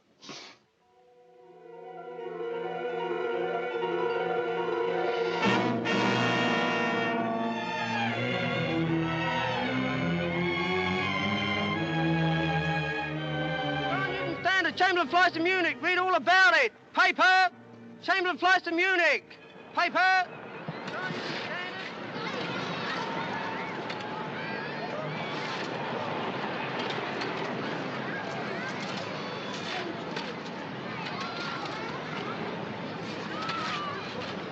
Oh, just a minute, Mum.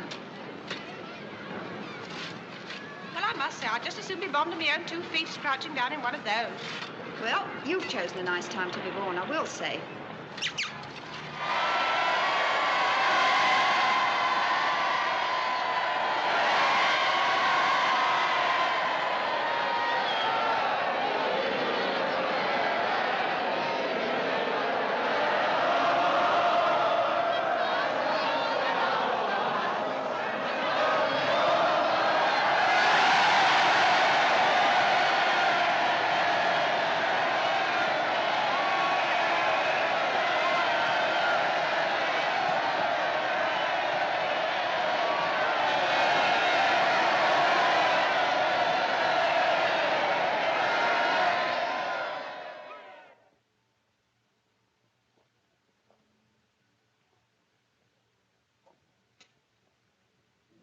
I always knew it, you know. Always knew what? That there wouldn't be a war.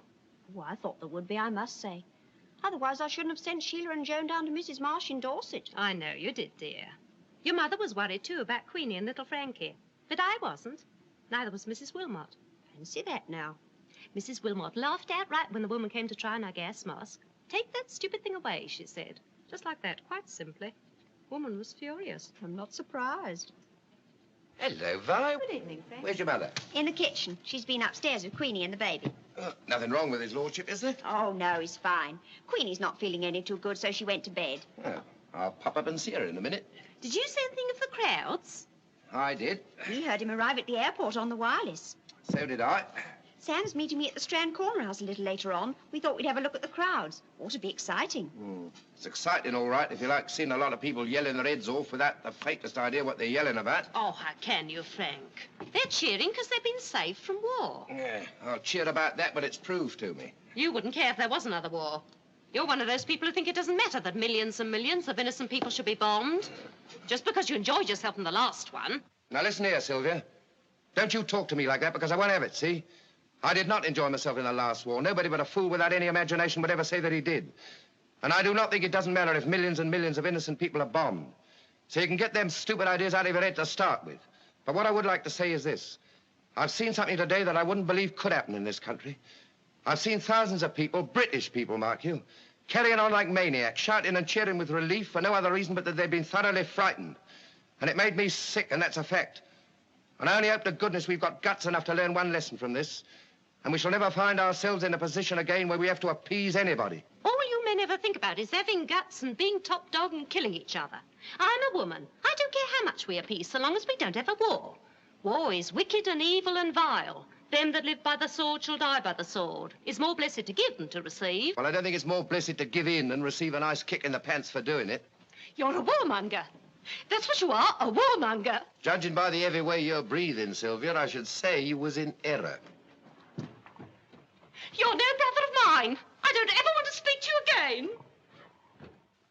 It's no use arguing with her, Dad. She's getting sillier and sillier every day. Well, I must be off. I'm picking up Sam. We're going to see the crowds. Oh, sorry, Dad. Well, you can cheer your heads off for all I care. Why don't you take a squeaker with you? Maybe I will. Good night, Mum. Good night, dear. See you in the morning. Night. Good night, dear. Night, Dad. Good night, Queen.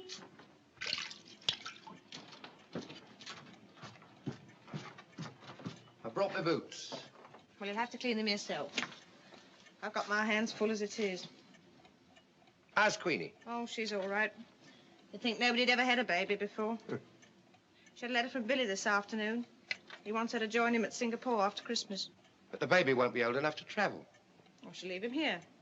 What, with us? Well, of course, don't be so silly. Who else would she leave him with? Oh, that'll be fine, won't it? Oh, fine for you, maybe. You won't have to look after him. Oh, dear, what a week. I couldn't believe I could be so tired. Poor old girl. You do look a bit done up. You run up and say goodnight to Queenie before she drops off. All right, bossy. That's enough.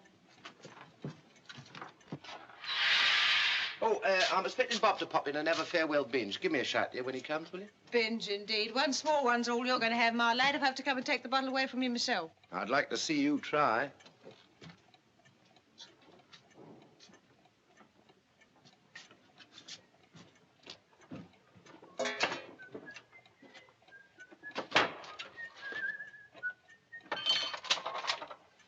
Hello, Ethel. Hello, Bob. Frank's just gone up to say goodnight to Queenie. Be down in a minute. What a week. Oh. The crisis and the sandbags and me having to move the furniture into the bargain. Is most of it gone? Yes, went this afternoon. I'm sleeping on a camp bed tonight. Frank will miss you. Well, so shall I. Not going so far. You both come down and see me, won't you? Oh, of course we will. You'll feel a bit lost, I expect, living in the country. Oh, I don't know. I shall have my garden. A sight better than the one I got here. And the sea's nearby and village pub. We'll come down and see you quite soon. Well, I better go and find Frank. He promised to give me a drink. Oh, well, you better be getting along. Yeah. Goodbye, Ethel. Goodbye, Bob. Take care of yourself. I will.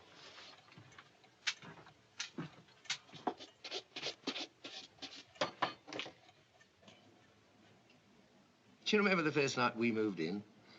When we had Sylvia's wing harness? It's going back a bit. Nearly 20 years. And here we are, just the same. Are we? I suppose we're not. It's a strange world. You said it. All them years. All the things that happened in them.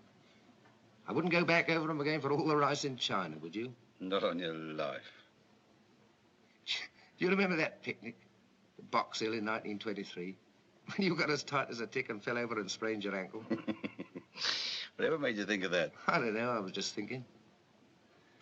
Do you remember that night we went to your regimental dinner?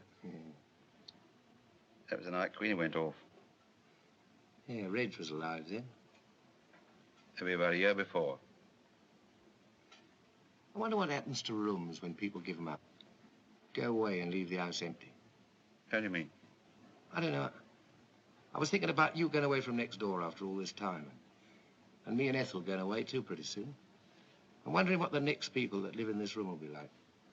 And whether they'll feel any bits of us left about the place. Yeah, shut up, you give me the willies. You don't think the Germans will ever get here, do you? No, of course I don't. I'm feeling a bit bad about all this business. I'm not feeling too good myself. I shall miss you a devil of a lot. Same here. You'll be popping down to see me, won't you? You bet. Happy days, old pal. Happy days, old pal.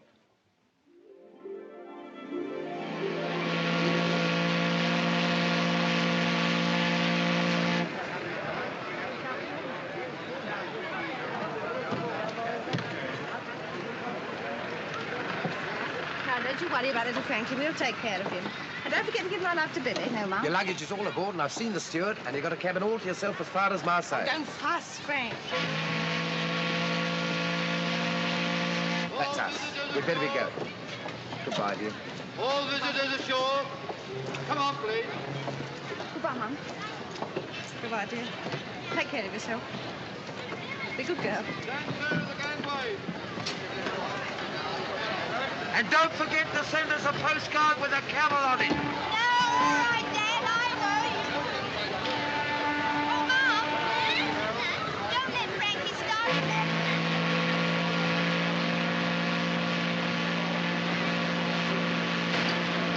What? Whoa! I don't want his legs to go in. Oh!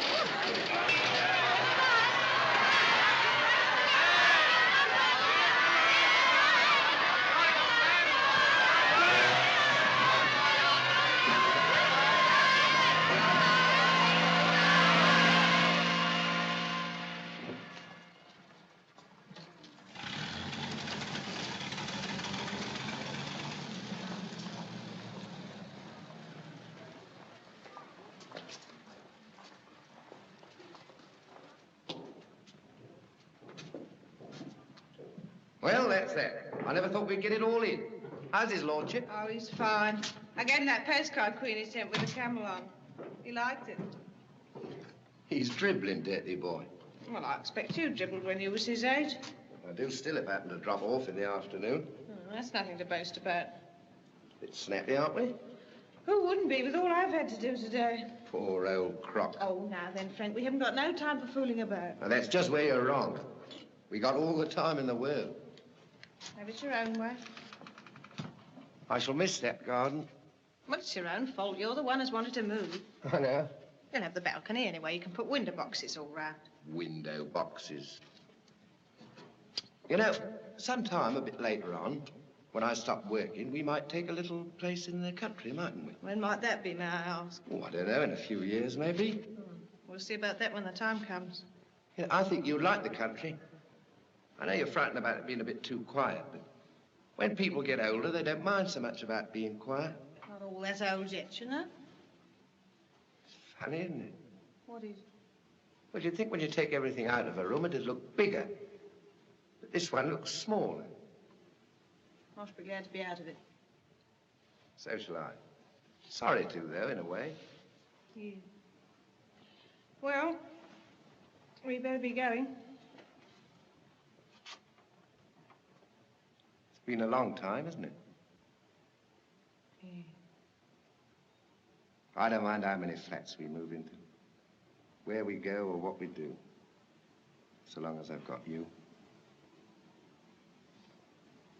Don't talk so silly.